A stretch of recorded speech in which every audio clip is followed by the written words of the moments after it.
ஒரு குழந்தை தனது அறையில் படுத்து உறங்கிக் கொண்டிருக்கிறது.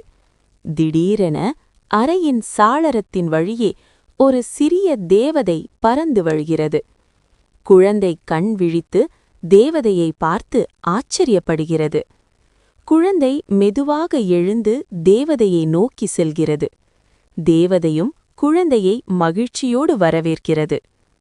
குழந்தை அமைதியாக தூங்கிக் கொண்டிருக்கும்போது எதிர்பாராத விதமாக ஒரு தேவதை சாளரம் வழியாக வருகிறது.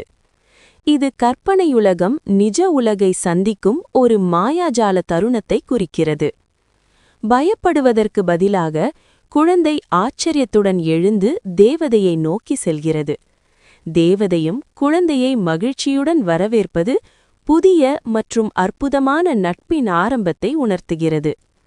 இது குழந்தைகளுக்கு துணிவு, புதிய அனுபவங்களுக்கான ஆர்வம் மற்றும் நட்பு உருவாகும் விதம் போன்ற நேர்மறையான உணர்வுகளை அளிக்கிறது.